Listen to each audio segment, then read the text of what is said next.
الحمد لله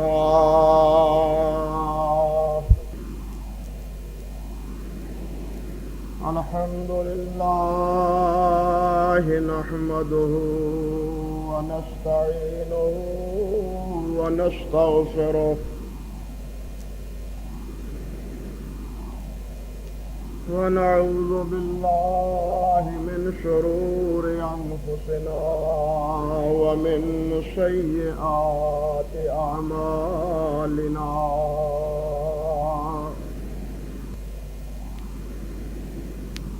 من يهده الله فلا مضل له ومن يضلل فلا هادي له وأشهد أن لا إله إلا الله وحده لا شريك له وأشهد أن محمدًا عبده ورسوله أما بعد فقد قال النبي صلى الله تعالى عليه وعلى آله وسلم إن خير الكلام كلام الله وخير الهدي هدي محمد صلى الله تعالى عليه وعلى آله وسلم وشر الأمور محدثاتها وكل محدثة بدعة وكل بدعة ضلالة وكل ضلالة في النار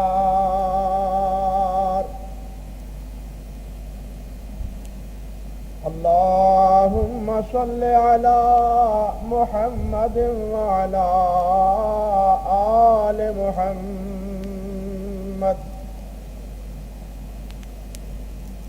كما صليت على إبراهيم وعلى آل إبراهيم إنك حميد مجيد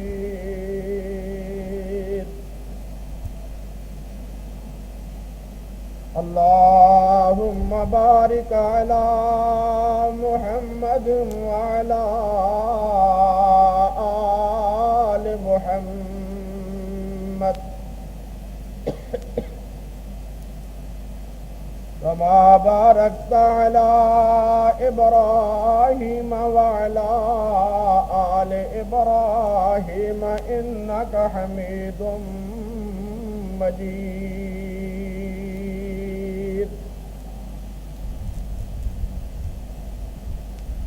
رب اشرح لي صدري ويسر لي أمري واحلل عقدة من لساني يفقه قولي اللهم انفعنا بما علمتنا وعلمنا ما ينفعنا وزدنا علما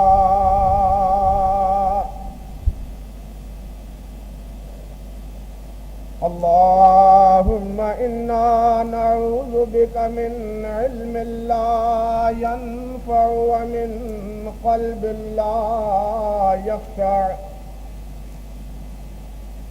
ومن نفس لا تشبع ومن عين لا تدمع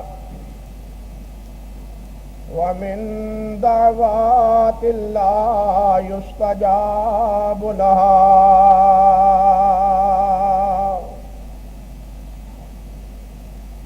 أعوذ بالله السميع العليم من الشيطان الرجيم من همزه ونفخه ونفثه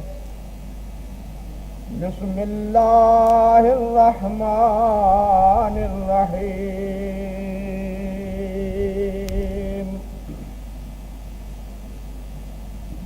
يا أيها الذين آمنوا كتب عليكم الصيام كما كتب على الذين من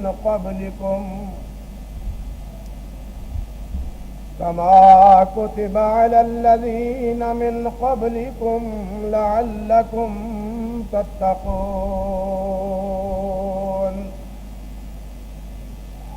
أياما معدودات فمن كان منكم مريضا أو على سفر فعدة من أيام أخر وعلى الذين يطيقونه فدية طعام مسكين فمن تطوع خيرا فهو خير له وأن تصوموا خير لكم إن كنتم تعلمون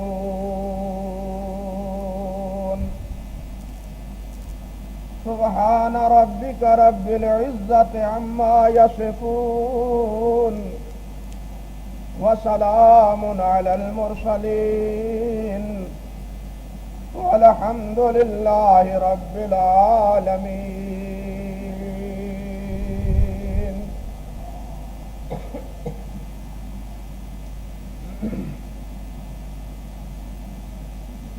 واجب الاحترام بزرگوں، نوجوان بھائیوں اور میری قابل صد احترام ماں اور بہنوں،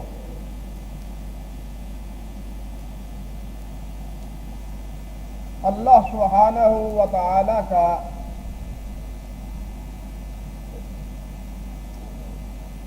یہ بہت بڑا انعام اور اللہ ذو الجلال والاکرام کا احسان ہے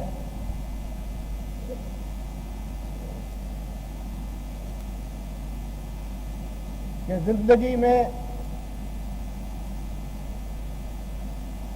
ایک بار پھر رمضان المبارک کی بابرکت گھڑیاں ہم کو نصیب ہو رہی۔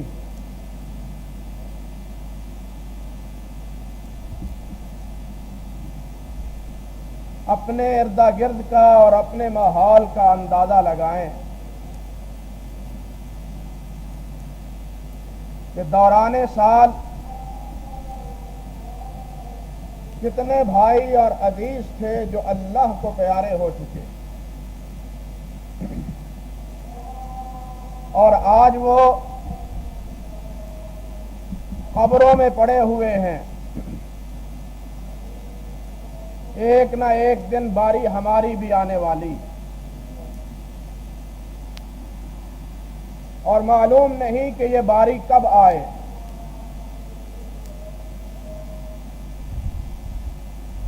جس وقت اللہ ذو الجلال والاکرام کی طرف سے بلاوا آ جاتا ہے کسی کو کوئی علم نہیں۔ اس لیے ہمیں ہمہ وقت اس کی تیاری میں رہنا چاہیے کہ جو بلاوا ناگہانی آتا ہے اور بغیر بتلائے آتا ہے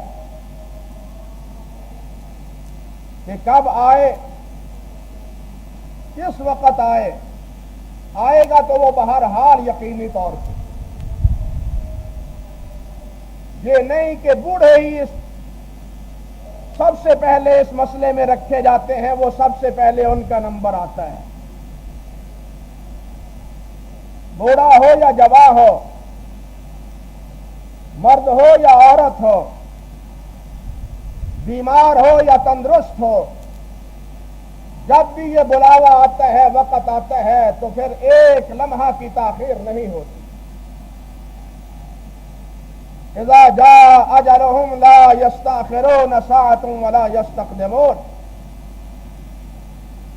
کہ جب وقت آتا ہے، وہ ساعت آتی ہے، گھڑی آتی ہے، تو ایک لمحہ کی نہ تاخیر ہوتی ہے نہ تقدیم ہوتی، آگا پیچھا پھر نہیں ہوتا، عین وقت پہ۔ اور یہی ایک مسئلہ ہے سب سے بڑا جو ہماری زندگی میں وقت پہ ہوتا ہے، کیونکہ یہ من جانب اللہ ہے۔ باقی ہمارے حال میں تو کوئی کام بھی کوئی بر وقت نہیں ہو پاتا۔ ہمارے ہاں ایک جملہ چلتا سا ہوتا ہے بسا اوقات کے، یہ بھی ابھی اس کا وقت تھا،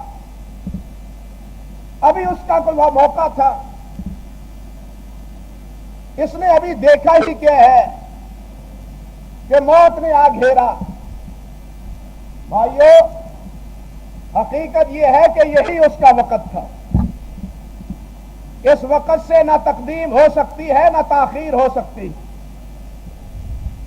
باقی ہمارے جو معاملات ہیں ان تمام میں آگا پیچھا ہو جاتا ہے، تاخیر ہو جاتی ہے، ہم پروگرام بدل لیتے ہیں، لیکن جو فیصلہ اللہ وحدہ لا شریک کا ہو چکا ہے اس فیصلے میں تبدیلی نہیں ہو سکتی۔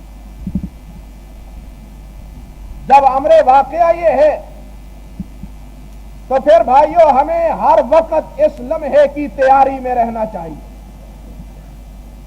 اور بالخصوص اس حادثاتی دور میں گھر سے نکلتا ہے تو معلوم نہیں منزل مقصود سے پر پہنچ سکتا ہے بھی یا نہیں، وہاں سے گھر میں پلٹ سکتا ہے یا نہیں، پلٹے گا بھی یا نہیں، کوئی خبر نہیں، اللہ کے توکل پہ سب ہوتا ہے۔ اس حادثاتی دور میں تو پھر یہ چیز دو گنا ہو کے ہمارے سامنے آتی۔ اس لیے بھائیو ہمیں اس وقت کی تیاری میں ہمیشہ اس وقت کی تیاری میں رہنا چاہیے، اس میں تغافل نہیں ہونا چاہیے۔ اللہ سبحانہ و تعالی نے بھی فرمایا ہے وَلَا تَمُوتُنَّ إِلَّا وَأَنْتُمْ مُسْلِمُونَ، کہ تمہارے اوپر موت آئے تو اس طرح موت آئے کہ تم اللہ کی فرما برداری میں ہو۔ کتنے لوگ ہیں ننگ دھڑنگ شرابوں کے نشے میں مر جاتے ہیں، ننگ دھڑنگ شرابوں کے نشے میں، بے حیائی کے ارتکاب میں، لفنگے پن میں اس کے گزرتے ہیں، اور اسی حالت میں وہ جناب آگے چل جاتا ہے۔ اسی حالت میں آئے دن آپ اس قسم کے حادثات دیکھتے بھی رہتے ہیں اور سنتے بھی رہتے ہیں، لیکن زندگی جس چیز سے عبارت ہے وہ ہے اللہ کی اطاعت اور اللہ کی عبادت۔ انسان کو یہ زندگی اسی اللہ کی عبادت میں اور اللہ کی اطاعت میں گزارنے کی کوشش کرنی چاہیے۔ ہمارا کوئی بھی لمحہ اور کوئی بھی گھڑی اللہ کی اطاعت اور اللہ کی عبادت کے بغیر نہیں گزرنی چاہیے۔ حقیقت یہی ہے جس کے لیے اللہ نے ہمیں پیدا کیا ہے۔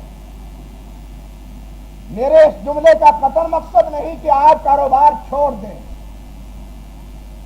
دکانوں کو خیر بات کہہ دیں، معاملات کو ترک کر کے آپ کسی مسجد کے کونے میں چلے جائیں یا ویرانہ آپ جا کے اختیار کر لیں اور وہاں جا کے آپ اللہ اللہ کریں اور اللہ کی عبادت میں وقت گزاریں، میرا یہ قطعاً مقصد نہیں۔ میرا مقصد یہ ہے کہ آپ کاروبار بھی کریں، آپ تجارت بھی کریں، آپ معاملات بھی کریں، زندگی کے سارے شعبوں میں اپنا عمل و دخل باقی رکھیں، لیکن وہاں اللہ یاد رہنا چاہیے۔ رجال لا تلہیہم تجارت ولا بیع عن ذکر اللہ، اللہ کے کچھ بندے وہ بھی ہیں جو تجارت کرتے ہوئے بھی، بیع و شراء کرتے ہوئے بھی اللہ سے غافل نہیں ہوتے۔ حقیقت یہ ہے کہ ہم اللہ سے غافل ہوئے ہیں تو اس کے نتیجے میں ہمارا رخ بدل گیا ہے. آج ہم پچھتاتے ہیں کہ ہمارا رخ کیا ہے، ہماری پلاننگ کیا ہے، منصوبہ کیا ہے، ہم کدھر جا رہے ہیں. بھائیو، اگر ہمارا تعلق، ہماری وابستگی اور ہمارا اللہ سبحانہ و تعالی کی اطاعت اور فرما برداری میں گزارنے کا جذبہ ہمارے اندر موزن ہوتا تو آج ہم ان پریشانیوں میں اور ان آلام میں مبتلا نہ ہوتے. سچی بات ہے کہ جب تک ہم اس حیات جاویدانی دین سے، اس کتاب الہی سے اور اس حی قیوم ذات کے پاک کلام سے جب تک ہم وابستہ نہیں ہوں گے، اس سے تعلق وابستہ نہیں رکھیں گے، ہم زندگی عزت و آبرو سے نہیں گزار سکیں گے. بلکہ بات یاد رکھو، ایک بات یاد رکھو ابھی ذہن میں آئی کہ کائنات میں سریا سے لے کے سرا تک جہاں بھی انسان کی نظر پہنچے وہاں مخلوق کی مخلوق، ہر طرف اللہ ذو الجلال کی مخلوق ہے. وَلَا يَعْلَمُ جُنُودَ رَبِّكَ إِلَّا هُوَ، اللہ کی مخلوق کو کوئی شمار نہیں کر سکتا. ہر سمت اور ہر سو اللہ ذو الجلال کی مخلوق ہے. اور اس کائنات میں اگر کوئی چیز ہے تو وہ اللہ ذو الجلال کی صفت، یہ پاک کلام قرآن مجید. بات سمجھو، غور کرو، یہ صفت کلام پاک، یہ اللہ کی صفت، اللہ کا کلام، اللہ کا وصف، رب ذو الجلال والاکرام کے سے اس کا صدور، ان الفاظ کا براہ راست اس کلام الہی کا صدور ہوا. یہ اللہ کی مخلوق نہیں ہے، یہ اللہ ذو الجلال کا کلام ہے. اور کائنات میں بسنے والوں، اور آج تم اس کلام سے رخ بدل رہے ہو. تم سمجھتے ہو کہ شاید ہماری ترقیوں کے سامنے رکاوٹ قرآن ہے. معاذ اللہ، میں یہ سمجھتا ہوں کہ ہماری بقا، بلکہ زمین و آسمان کی بقا اگر موقوف ہے تو قرآن پہ موقوف. اور جب تک حی قیوم کا یہ کلام اس دنیا میں موجود رہے گا، سنن ابن ماجہ میں روایت ہے، حدیث کی دوسری کتابوں میں بھی روایت موجود، کہ جب تک اس حی قیوم کا یہ کلام، اللہ ذو الجلال والاکرام کی یہ صفت کلام جب اس کائنات میں باقی رہے گی، کائنات محفوظ رہے گی، باقی رہے گی،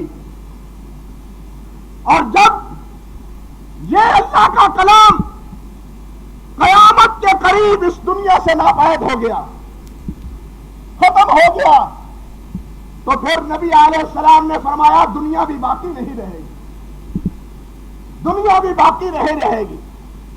دنیا میں تو جو کچھ ہے وہ اللہ کی مخلوق ہے. اگر باقی رہنے والی کوئی چیز ہے تو وہ اللہ کی صفت ہے. صفت کو دوام ہوتا ہے، صفت کو موصوف کی صفت کے مطابق اس کو بقا ہوتا ہے.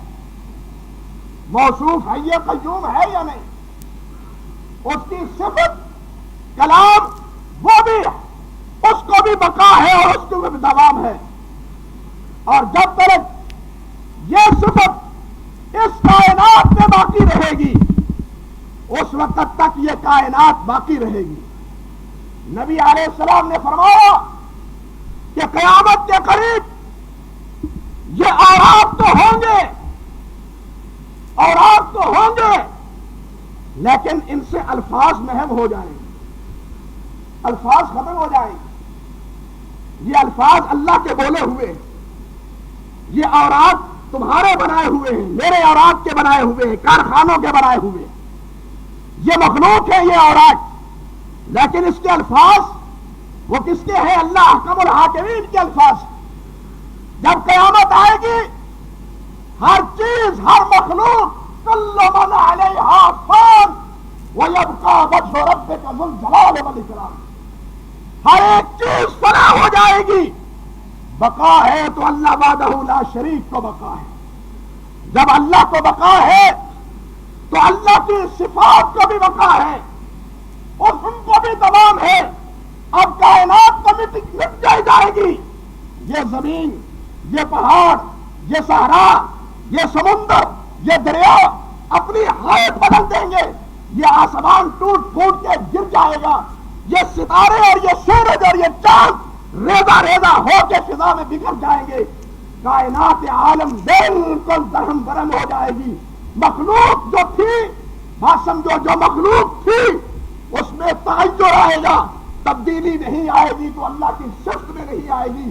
اب اس کے ہوتے ہوئے یہ تغیر نہیں آ سکتا، اور جب یہ نہیں ہوگی یہ تغیر بھی رونما ہوگا۔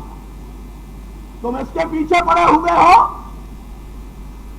قرآن کے پیچھے، کہ اس کی تعلیمات کو ختم کر دیں، قرآن کو ختم کر دیں، مسلمانوں کے دلوں سے قرآن کی محبت نکال دیں۔ آج اس ایک ایجنڈے پہ یورپ چل رہا ہے، آج اس ایجنڈے پہ اور آج اس نقطے پہ امریکہ اور پورا یورپ ادھار کھائے بیٹھا ہے، مگر ان کو اس حقیقت کا بیچاروں کو علم نہیں، ان نابراتوں کو اور بد محروم القسمتوں کو اس بات کا شعور نہیں کہ جس کو مٹانے پہ آئیں گے آئے ہیں، اور جب وہ مٹے گا ہم بھی مٹ جائیں گے، دنیا بھی مٹ جائے گی، یہ چیز باقی نہیں رہے گی، یہ نظام پھر باقی نہیں رہے گا۔ اس لیے اور تم نے باقی رہنا ہے تو اس قرآن سے وابستہ رکھو، اس کو باقی رکھنے کی کوشش کرو، اس کے ساتھ لو لگاؤ، اس کے ساتھ پیار ڈالو، اس کو پڑھنے اور اس کو عمل کرنے، اس پہ عمل کرنے کی کوشش کرو۔ اسی میں ہماری فلاح ہے، اسی میں ہماری بقا ہے۔ اللہ ذو الجلال والاکرام نے تو روز اول ہی میں وہاں فرمایا تھا کہ من اعرض عن ذکری فإن له معیشة ضنکا ونحشره یوم القیامة اعمی قال رب لم حشرتنی اعمی وقد كنت بصیرا قال قد آتتك آیاتنا فنسیتها كذلك اليوم تنسى۔ آدم علیہ السلام کو سورۃ طٰہٰ پڑھ کے دیکھیے، آدم علیہ السلام کو دنیا میں بھیجا تو وہاں پیغام دیا، خبردار میں کلام دینے والا ہوں، اپنا کلام، اپنی کتاب، جو اس کلام سے اور اس کتاب سے وابستہ رہے گا وہ سرخرو رہے گا، کامیاب اور کامران ہوگا۔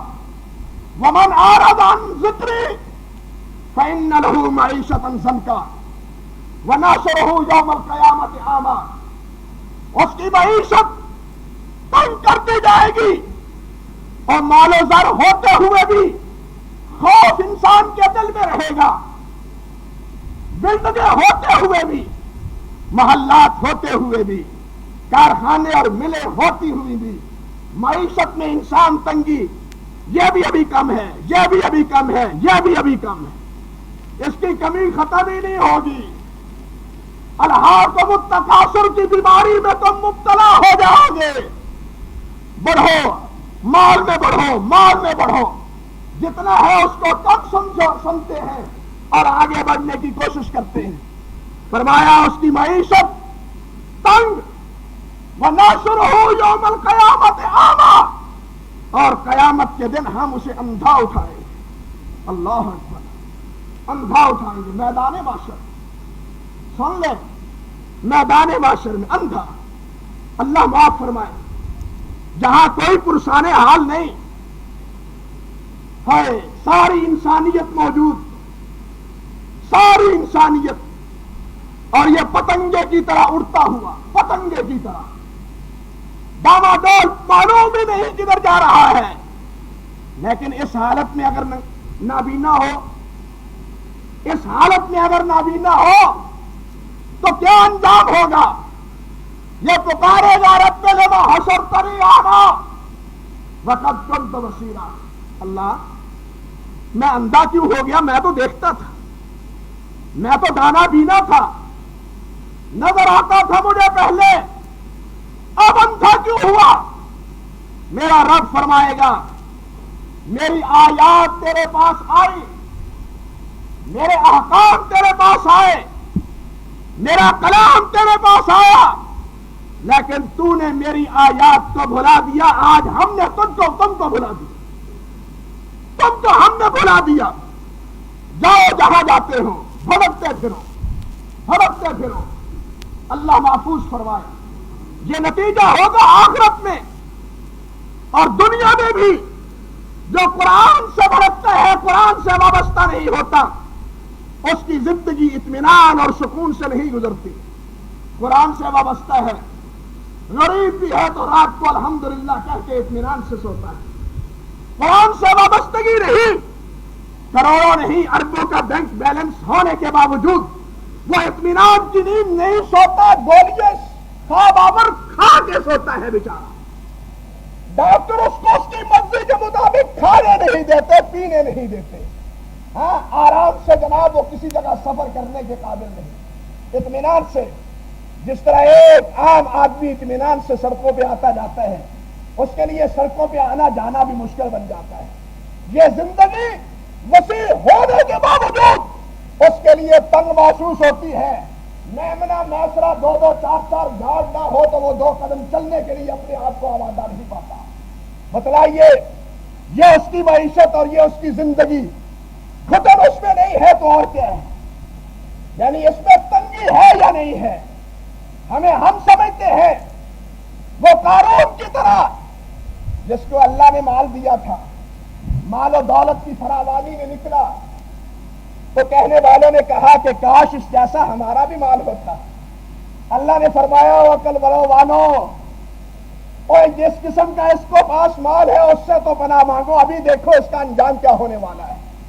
اور پھر کائنات نے اپنی آنکھوں سے دیکھا کہ اس کا انجام کس طرح ہوا، اور اب بھی کیا ہو رہا ہے نبی علیہ السلام کے فرمان کے مطابق۔ بات بھائیوں کہاں سے کہاں بکھر گئی، کہنا کچھ اور چاہتا تھا، لیکن یہ بھی ایک دل میں ارمان تھا کہ آپ سے یہ بات عرض کروں کہ بھائیوں قرآن مجید سے وابستہ ہو جاؤ، قرآن سے اپنا تعلق، ایک مسلمان کو، ایک بندہ مومن کو سب سے پہلے قرآن پہ ایمان لانا، اللہ اور اللہ کے رسول اور اللہ کے پاک کلام قرآن مجید کو، پھر قرآن مجید کو پڑھنا، اس کی تعلیم حاصل کرنا، پھر قرآن مجید کو سمجھنا، اور پھر اس کے بعد قرآن مجید پہ عمل کرنا، خود بھی اور دوسروں کو بھی اس پہ آمادہ کرنا۔ یہ ہے قرآن مجید کے تقاضے۔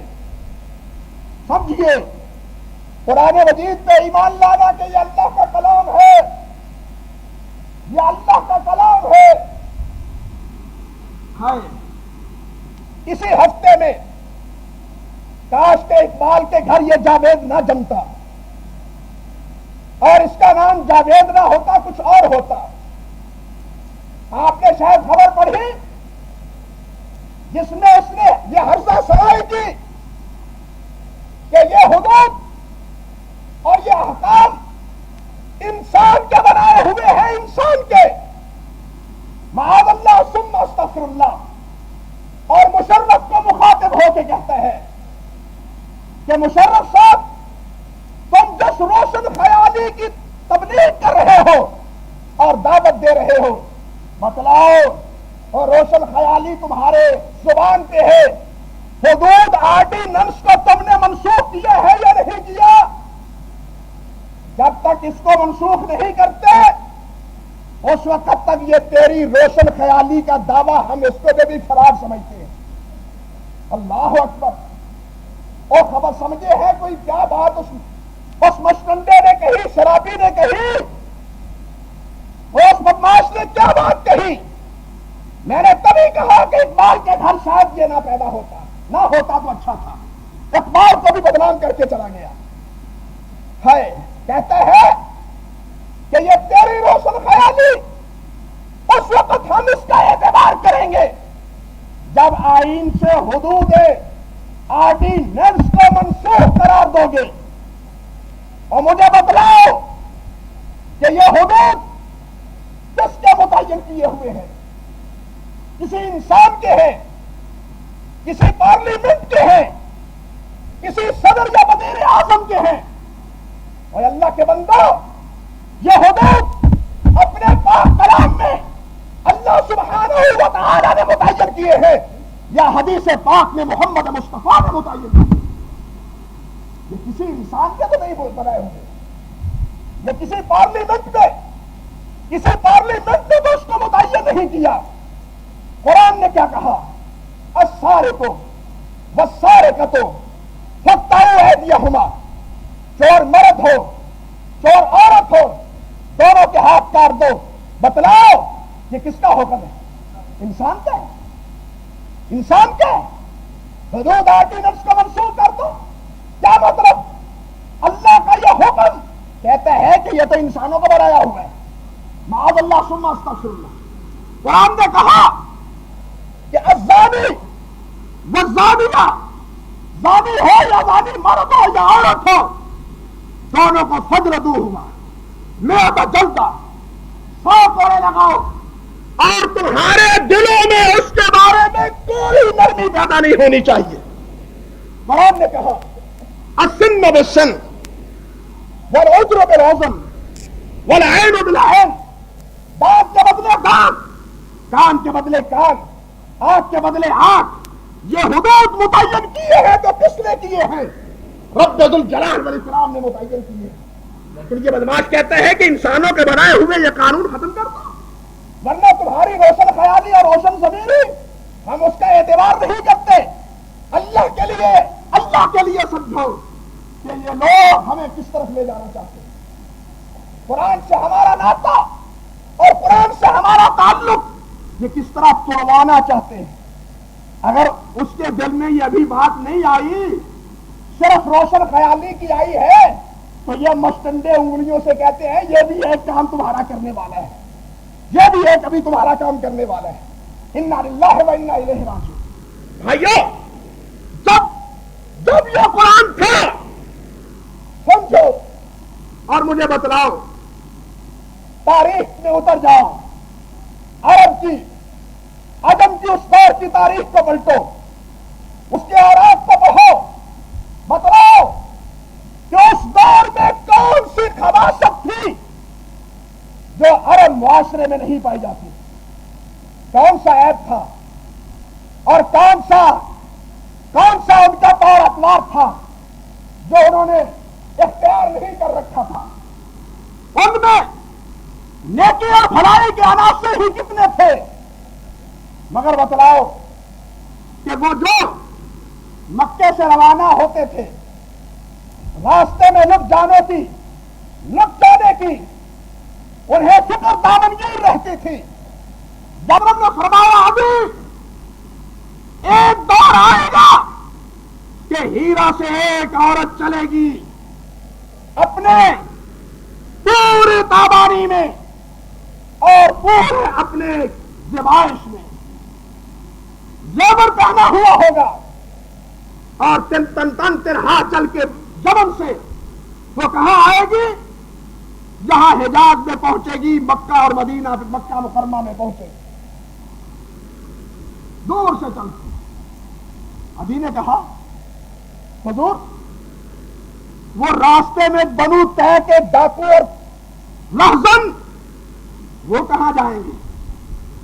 وہ راستے کے ڈاکو اور لہزن وہ کہاں جائیں گے؟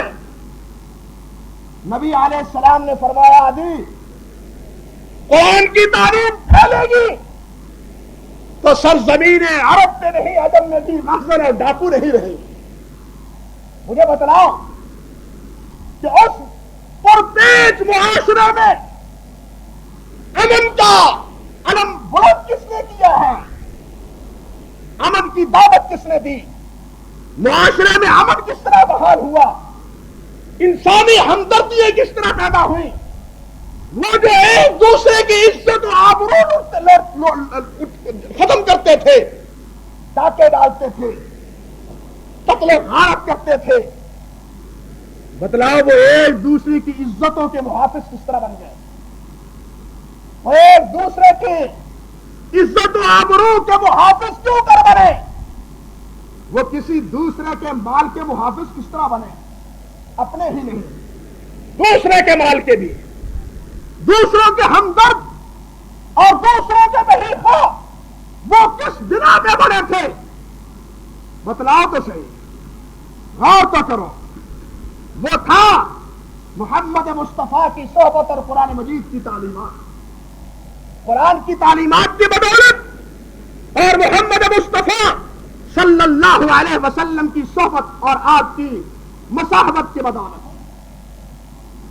مجھے بتلاؤ کہ عرب کے پاس لڑائی کے لیے سامان کیا تھا؟ ذرا تاریخ کا اور آپ پلٹو. تاریخ کا تاریخ عربی کا طالب علم جانتا ہے وہ لڑتے پھرتے ضرور تھے لیکن تلوار بنا نہیں سکتے تھے. تلوار عرب نہیں بناتے تھے. تلوار کہاں سے جاتی تھی لڑنے کے لیے؟ یہ ہند آپ کے ہندوستان سے تلوار برآمد کرتے تھے، اور بہترین تلوار آپ کے ہندوستان کی ہندی تلوار شمار ہوتی تھی. لڑنے کے لیے ان کے پاس اپنے ملک میں اپنا بنایا ہوا اسلحہ موجود نہیں تھا. وہ جس وادی غیر ذی زرع میں رہتے تھے، بتلاؤ وہاں کوئی کھیتی باڑی ہوتی تھی؟ کوئی سبزہ وہاں تھا؟ کوئی ملیں وہاں تھی؟ فیکٹریاں وہاں موجود تھی؟ مال و دولت کی ریل پیر وہاں موجود تھی؟ نہیں تھی. اور ان میں پیار اور محبت نہیں. پیار و محبت کیا، وہ تو ایک دوسرے کے جانی دشمن تھے. مگر آخر کیا وجہ ہے کہ 23 سال کے نتیجے میں ہائے حجاز کی سرزمین میں گھرے ہوئے یہی قبائل کس طرف رخ کرتے ہیں؟ اس دور کی سپر طاقت روم اور ایران کی طرف رخ کرتے ہیں.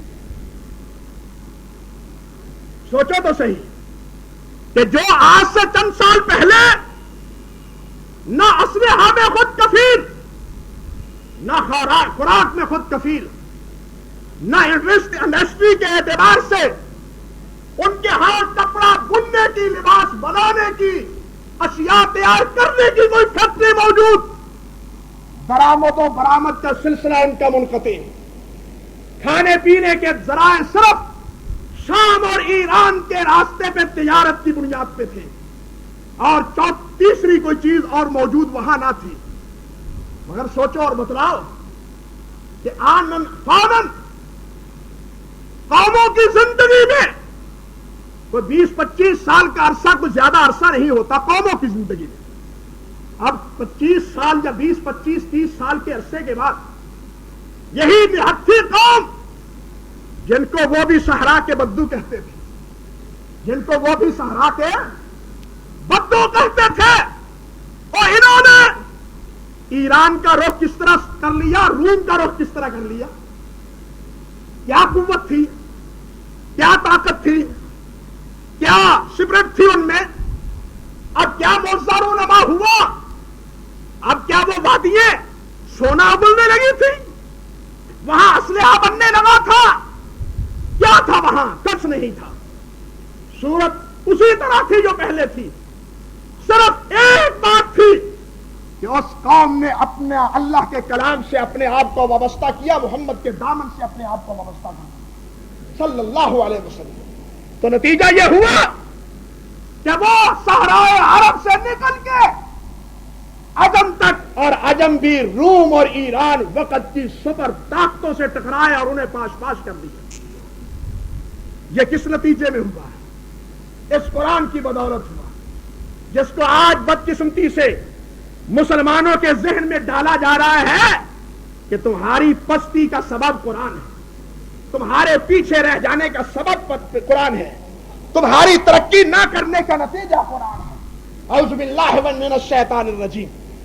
سکولوں سے بائیکاٹ، مدارس اور مساجد کی پابندی، ہاں دینی تعلیمات کے 100 قدغن، تاکہ زیادہ سے زیادہ قرآن سے ان کی وابستگی وہ کمزور سے کمزور پر کر دی جائے۔ مجھے بتلاؤ کہ کیا ہم نے ان ملحدین کی تائید کرنی ہے یا اللہ اور اللہ کے رسول کی تائید کرنی؟